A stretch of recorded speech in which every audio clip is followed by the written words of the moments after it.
de Jesús, por José Julio Martínez. Vida de nuestro Señor Jesucristo. Acto segundo. Levanta su bandera. Elige sus embajadores. Jesús sabe que ha de morir sin haber salido apenas de Palestina, y sabe que su mensaje está destinado a todo el mundo. Ya que Él no ha de llevarlo personalmente, elige a 12 hombres que lo llevarán, siendo testigos suyos en Judá, en Samaria y en los últimos confines de la tierra. Nos cuentan los evangelistas aquella elección. Y aconteció en aquellos días que salió Jesús al monte para hacer oración y pasó la noche orando a Dios. Y cuando fue de día, llamó así a sus discípulos, los que él quiso, y vinieron a él.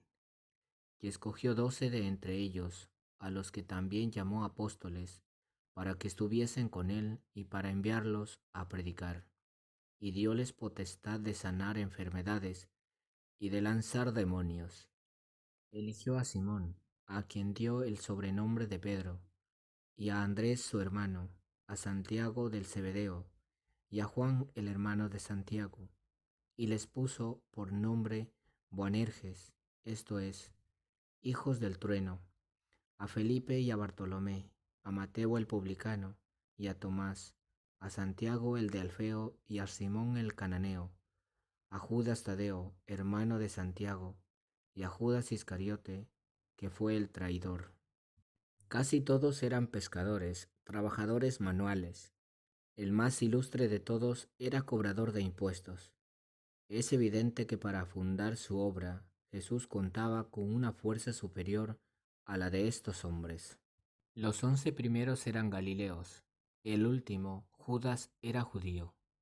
Aquellos 12 afortunados que recibieron la gracia inestimable de vivir con Jesucristo, de cambiar a su lado, oyendo su conversación familiar, de comer en su mesa y dormir bajo su techo, de ver sus ojos y besar sus manos y contemplar sus lágrimas.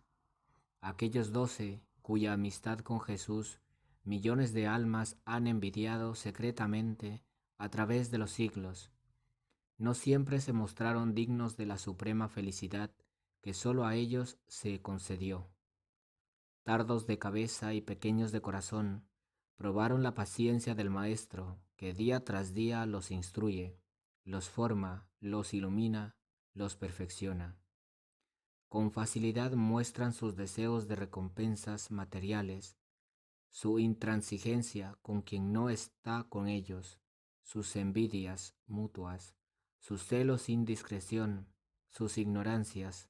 Verdaderamente, Dios escogió lo necio del mundo para confundir a los sabios, y lo flaco del mundo para confundir a los fuertes, y lo vil y despreciable del mundo, y lo que nada es para reducir a los que son, a fin de que ninguna carne se jacte ante él. Por otra parte, eran hombres de buen sentido, capaces de progreso intelectual, como lo prueban sus hechos y sus escritos, llenos de fe y de piedad, temerosos de Dios y obedientes a la ley, de vida y honestidad, íntegros y leales, humildes y activos, enamorados de su Maestro. Su educación será la obra maestra de Jesús. Con qué paciencia, con qué delicadeza, con qué diligencia y constancia atenderá un día y otro día a esta obra trascendental. Jesús todo lo sufre. Jesús sabe que el sacrificio de su vida será eficaz en ellos. Sabe que recibirán el Espíritu Santo y quedarán transformados en hombres nuevos y ganarán todo el imperio romano para el reino de Dios. Jesús sabe que sus impertinencias de ahora se convertirán en anhelos de padecer y en alegría de haber padecido por el nombre de Jesús. Sabe que sus egoísmos de ahora se convertirán en la sublime caridad que ansía llorar con los que lloran y gozar con los que gozan y hacerse todo a todos, con el fin único de ganarlos a todos para el amor de Jesús. Sabe que sus ambiciones de ahora se convertirán en la infinita generosidad de quien habiéndolo dado todo, se entrega a sí mismo en el martirio de la sangre por dilatar el reino de Jesús. Jesús sabe lo que harán por él sus apóstoles y todos los que andando el tiempo seguirán los pasos de sus apóstoles. Sabe también que este heroísmo de los suyos tiene que costarle a él los supremos heroísmos de Getsemaní y del Calvario, pero está contento de haberlos llamado y no los dejará de la mano hasta convertirlos en verdaderos pescadores de hombres. Iba Jesús de ciudad en ciudad y de un lugar a otro, predicando y anunciando el reino de Dios, y los 12 se hallaban con él. Esta fue la verdadera educación. Durante 2 años y medio, Jesús los hace testigos no sólo de sus milagros más brillantes y de su predicación sublime, sino de su vida íntima, espectáculo incomparable, cuando se sabe lo que era Jesús. Quería él inspirarles poco a poco, por este medio, la convicción de su naturaleza superior, penetrarlos de respeto y de amor, infundirles sin discursos, sin palabras, la certeza de que era un ser sobrenatural, omnipotente, superior a los hombres, a los ángeles, a las fuerzas de la naturaleza, para que cuando le viesen caído humillado, muerto en una cruz, entendiesen que se trataba de una cosa enteramente libre, voluntaria por su parte, y que tales humillaciones les inspirasen una admiración llena de amor en lugar de abatirlos. Qué lento y difícil aquel trabajo. Ellos hubiesen comprendido a un Dios potente, glorioso, derribando por tierra a sus enemigos. Es lo que esperaban, pero el misterio muy de otra manera hermoso de un Dios humilde, oculto, venciendo a sus enemigos a fuerza de amor. Será necesario el arte infinito de su Maestro para hacérselos aceptar, ese gran arte de Dios que hizo la aurora para preparar nuestros ojos a los esplendores del sol de mediodía. La víspera de su muerte les encomendará a su Padre en una oración sublime. He manifestado tu nombre a los hombres que me diste del mundo. Yo ruego por ellos, mientras yo estaba con ellos. Yo los guardaba en tu nombre, mas ahora voy a ti y hablo esto en el mundo para que tengan su gozo cumplido en sí mismos. Yo les di tu palabra, y el mundo los aborreció, porque no son del mundo como tampoco yo soy del mundo. No te ruego que los quites del mundo, sino que los libres del mal. Santifícalos en la verdad. Tu palabra es la verdad. Como tú me enviaste al mundo, también yo les he enviado al mundo, y por ellos yo me ofrezco a mí mismo en sacrificio, para que ellos sean santificados en la verdad. Y Jesús dijo también a su Padre en aquella noche de dolor y de confidencias: Yo guardé a los que me diste, y ninguno de ellos pereció, sino el hijo de la perdición. El hijo de perdición, hebraísmo que significa el reo de condenación, el perverso, el traidor, Judas, y era uno de los 12, uno de los elegidos. En nuestros días se ha intentado rehabilitarle, pero 2 palabras suyas le pondrán para siempre entre los seres más viles. La primera: ¿qué me queréis dar y yo os lo entregaré? La segunda: yo te saludo, maestro, y le besó. Vender a su maestro y amigo por 30 dineros y entregarle con un beso. No hay habilidad de estilo capaz de probar que eso no es eternamente aborrecible. Anuncia su programa: El secreto de la felicidad. Elegidos ya los 12, vino Jesús a un campo juntamente con sus discípulos y un gran gentío de toda la Judea y de Jerusalén y del país marítimo de Tiro y de Sidón, que habían venido a oírle y a ser curados de sus dolencias. Asimismo los molestados de los espíritus inmundos eran curados, y todo el mundo procuraba tocarle, porque salía de él una virtud que daba la salud a todos. Mas Jesús, viendo todo este gentío, se subió a un monte, donde habiéndose sentado, Se le acercaron sus discípulos. Entonces levantando sus ojos decía, Felices los pobres de espíritu, porque de ellos es el reino de los cielos. Así empezaba el programa de Jesucristo anunciado en el Sermón de la Montaña. El Sermón de la Montaña es el título más grande de la existencia de los hombres en el infinito universo. Es la patente de nuestra dignidad de seres provistos de alma inmortal y superior a todo el mundo material. Es la promesa de que podremos elevarnos sobre nosotros mismos y ser hechos hijos de Dios. Si un ángel descendido hasta nosotros de un mundo superior nos pidiese lo mejor y de más alto precio que tuviéramos en nuestras casas, la obra maestra del Espíritu, no le llevaríamos ante las grandes máquinas engrasadas, ante los prodigios mecánicos. Le ofreceríamos sencillamente el sermón de la montaña y después, únicamente después, un centenar de páginas arrancadas de los poetas de todos los pueblos.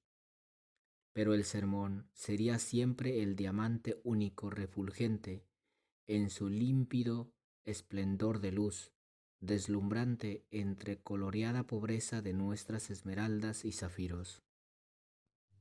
Quien lo ha leído una vez y no ha sentido a lo menos en el breve momento de la lectura un estremecimiento de agradecida ternura, un principio de llanto en lo más profundo de la garganta, un ansia de amor y remordimiento, una necesidad confusa pero punzante de hacer algo para que aquellas palabras no sean tan solo palabras, para que aquel sermón no sea únicamente sonido y símbolo, sino esperanza inminente, vida viva en todos los vivos, verdad presente, verdad para siempre y para todos.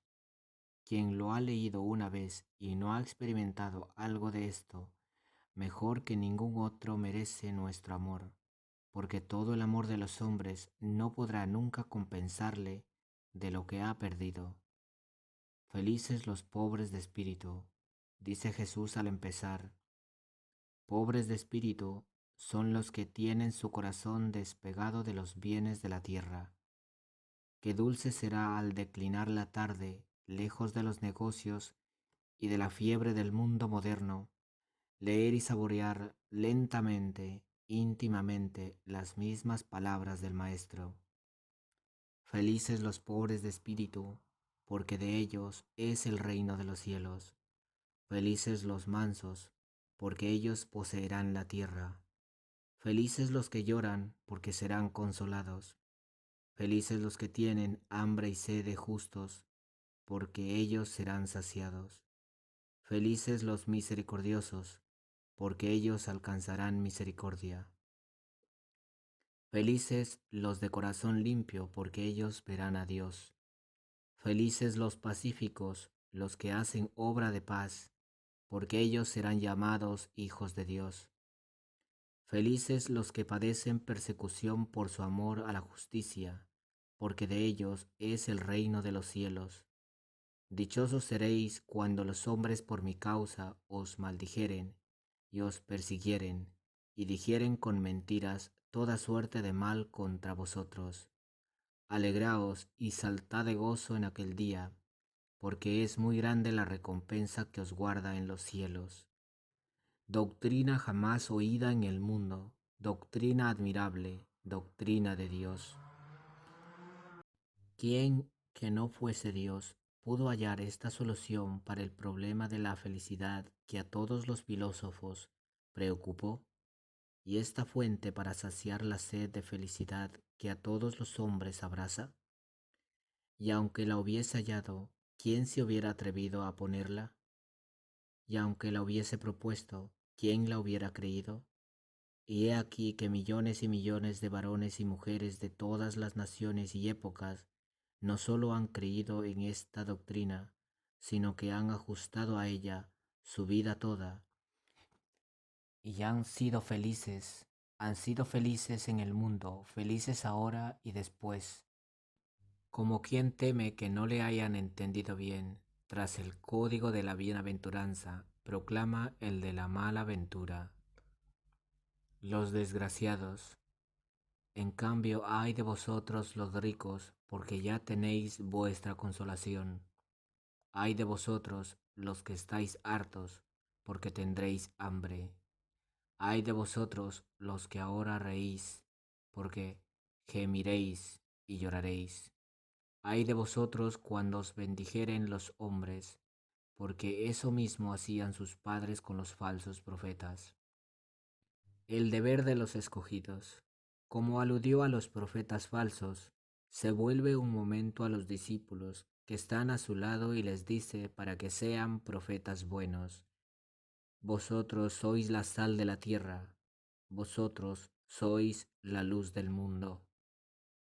La sal conserva las carnes, impidiendo su corrupción. El enviado de Cristo, el apóstol, el sacerdote, conserva las almas para la vida eterna. Es un sembrador de eternidad en las almas, es la sal.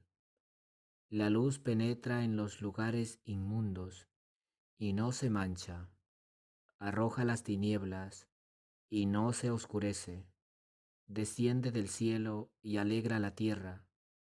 El enviado de Cristo trata con los pecadores para salvarlos y no se contamina, expulsa los errores y brilla con la verdad. Vive con el alma en el cielo y trabaja en la tierra. Es la luz. Por eso les dice el Señor, brille vuestra luz ante los hombres, de manera que vean vuestras buenas obras y glorifiquen a vuestro Padre que está en los cielos. Se ha de cumplir toda la ley. No penséis que he venido a destruir la ley o los profetas. Lo que dijeron los profetas, no he venido a destruir sino a dar cumplimiento.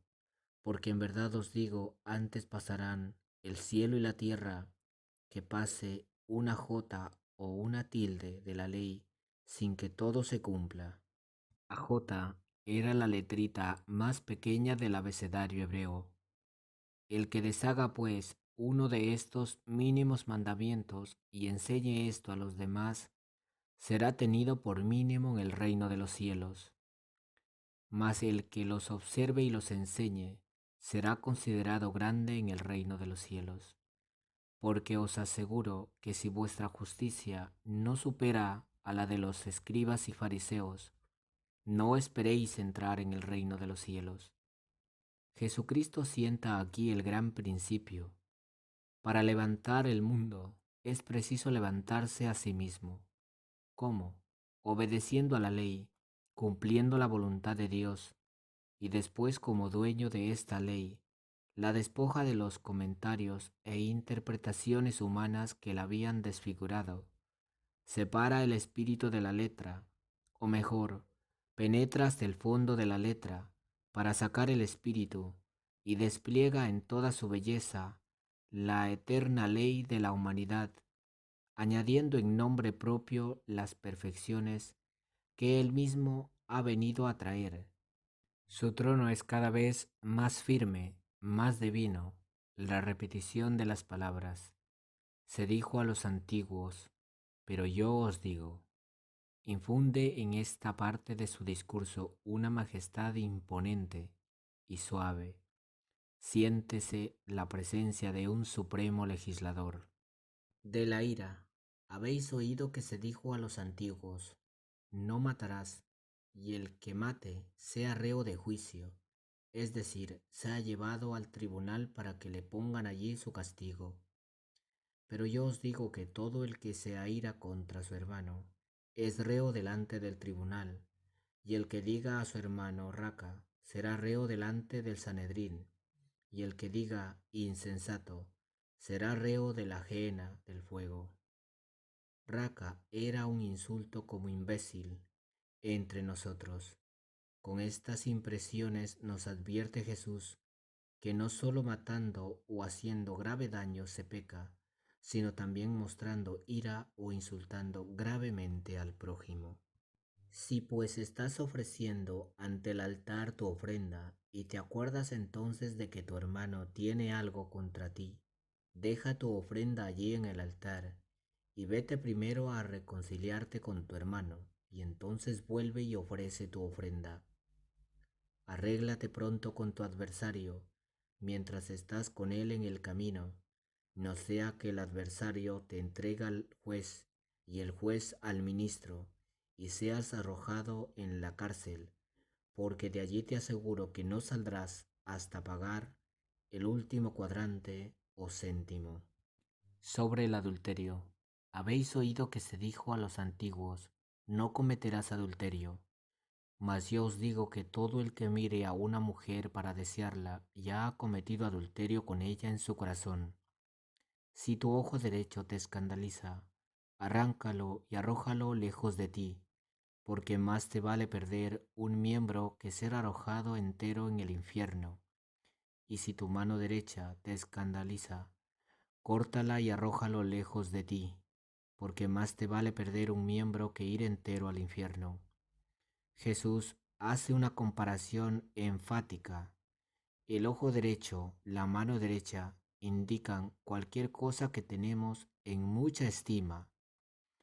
De ella deberemos desprendernos si nos fuere perjudicial, como nos desprenderíamos del ojo o de la mano, si esto fuese necesario para salvar la vida. Se dijo también, cuando uno despide a su mujer, dele certificado del repudio. Pero yo os digo, el que despide a su mujer, si no es por causa de fornicación, la pone en peligro de adulterio, y si él se casa con otra, comete adulterio. La ley permitía a los judíos despedir a su mujer. En la religión cristiana solo se podrá hacer si ella es infiel. Pero en ningún caso se permite un divorcio completo que autorice nuevas nupcias. El matrimonio cristiano es indisoluble. Jesús explicará esta doctrina más claramente en otra ocasión. No resistir. Habéis oído que se dijo, ojo por ojo y diente por diente. Pero yo os digo, no hagáis resistencia al agravio, antes bien, cuando te den una bofetada en la mejilla derecha, presenta también la otra. Al que quisiere llevarte a juicio para quitarte la túnica, déjale también el manto. Y si uno te exige 1 milla, vete con él 2 millas. Da a quien te pide, y no huyas de quien te quiere pedir prestado. Al que te quita lo tuyo, no se lo reclames. La respuesta de los hombres a la violencia puede ser de 3 maneras: la venganza, la fuga, el poner la otra mejilla. La primera es el principio bárbaro del tailón, hoy prohibido en los códigos, pero dominante en el uso. Al mal se suele responder con el mal. Muchas veces el castigo se vuelve sobre el vengador, y la cadena terrible de las venganzas y de las venganzas de las venganzas se alarga sin tregua. La ley del tailón puede dar un consuelo bestial al que fue herido el primero, pero en vez de detener el mal lo multiplica. No es mejor partido la fuga. Quien se esconde redobla el valor del enemigo. El mejor camino, a despecho del absurdo aparente, es el que Jesús aconseja. Si uno te da un bofetón y tú le contestas con 2 bofetones, el otro contestará a puñetazos y tú recurrirás a los puntapiés y sacarás las armas, y uno de los dos perderéis quizá por una nadería la vida. Si huyes, tu adversario te perseguirá, alentado por tu temor. Poner la otra mejilla no quiere decir recibir la segunda bofetada.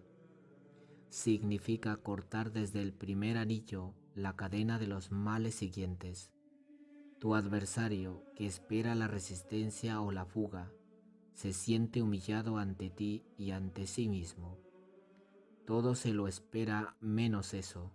Está confundido, con confusión que es casi vergüenza. Tu inmovilidad le hiela, la rabia le da tiempo a reflexionar. No puede acusarte de provocación porque no le respondes.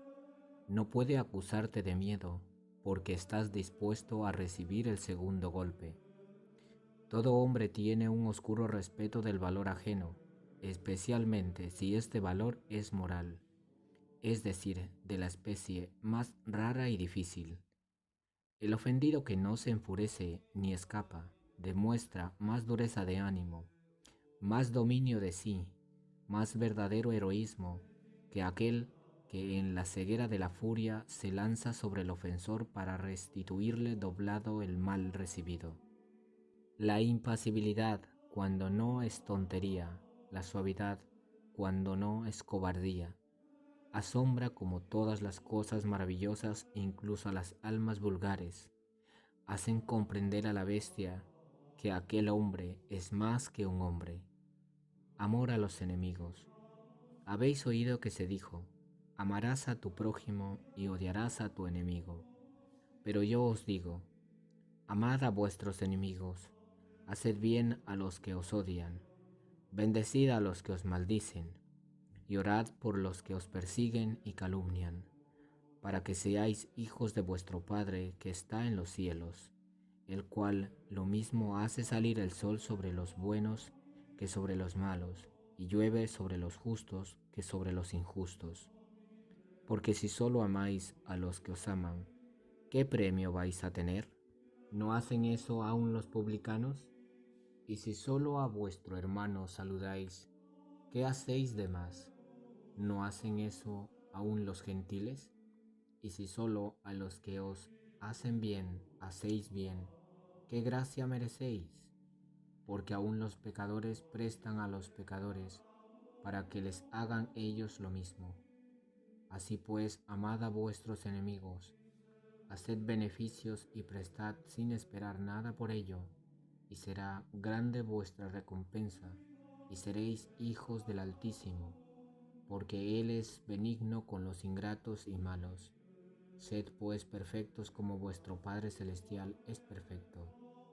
Sed misericordioso como es misericordioso vuestro Padre Celestial. Palabras admirables, las lee uno en la juventud, cuando el corazón se entreabre confiadamente al dulce sol de una amistad que aún no ha sufrido engaño y parecen hermosas. Las vuelve a leer cuando han pasado algunos años, cuando se ha visto el mundo, sus oídos, sus dobleces, sus egoísmos, cuando se han sufrido desengaños, y entonces parecen más bellas, parecen divinas. ¿Qué alma la que pronunció tales palabras, profunda y pura como aquel cielo azul que las recogía? Mas para hacer que reine en uno mismo y en los demás la justicia, la dulzura, la paz, la castidad, no basta poseer la belleza moral.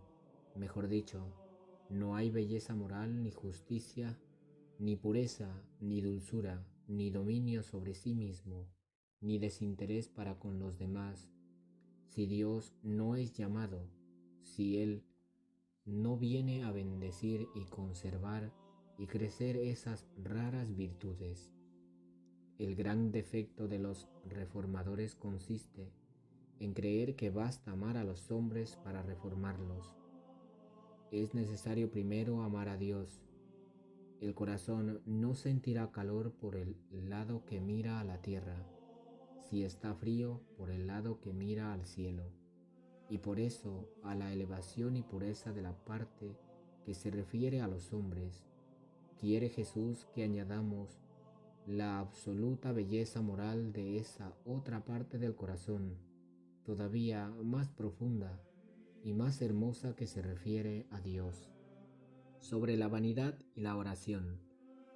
Cuidado de no hacer vuestra justicia, es decir, vuestras obras buenas delante de los hombres, para que os vean, porque en este caso no recibiréis recompensa de vuestro Padre Celestial que está en los cielos.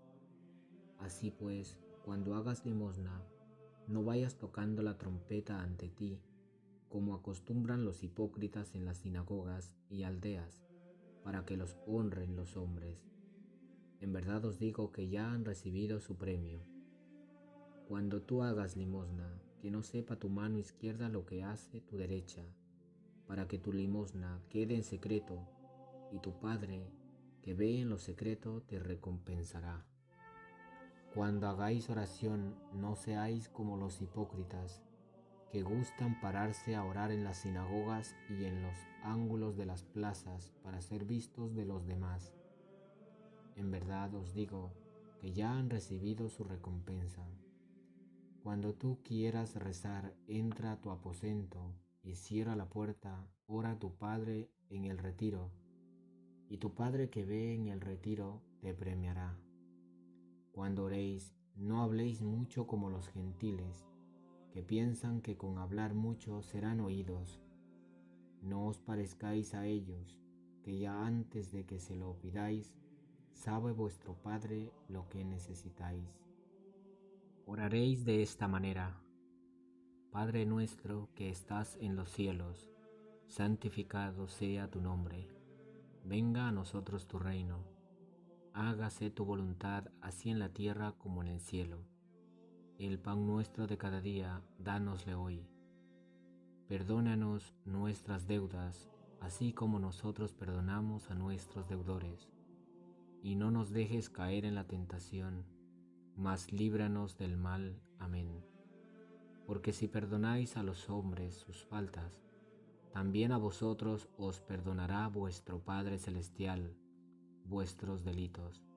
Pero si no perdonáis vosotros a los hombres, tampoco vuestro Padre os perdonará vuestros pecados.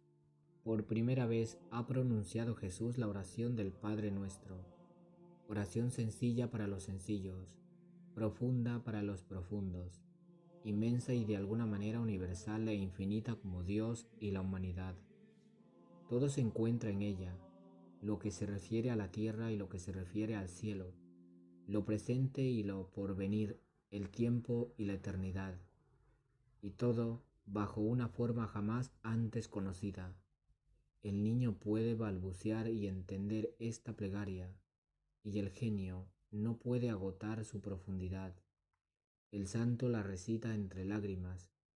¿Y quién es el pecador, el sabio, el escéptico, que no puede decirla de la misma manera? Es la oración universal, no del judío, no del cristiano, no del católico, sino del hombre. Más adelante nos la volverá a enseñar el mismo Jesús. Para llegar pues a la belleza moral de esa parte del corazón que se refiere a Dios, es preciso primero la limosna que todo hombre debe dar y que representa el desprendimiento de las cosas materiales. Después la oración que pide el socorro de Dios y representa la sujeción de nuestro espíritu a la voluntad. Finalmente, la penitencia, que sujeta a la carne para que obedezca el espíritu, pero la penitencia con el mismo sello de pureza y desinterés. Cuando ayunéis, no os pongáis ceñudos como los hipócritas que alargan su rostro para figurar entre los hombres como ayunadores. En verdad os digo que firman el recibo de su paga. Al contrario, tú, cuando ayunes, perfuma tu cabeza y lava tu rostro, para que no conozcan los hombres que ayunas, sino tu Padre que está en lo escondido, y tu Padre que ve en lo escondido te dará la paga. Y por encima de todo eso, por encima de la limosna, de la penitencia, de la oración misma, el abandono en Dios, la amorosa sencillez de un niño en los brazos de su padre, el descanso confiado, que no es pereza ni presunción.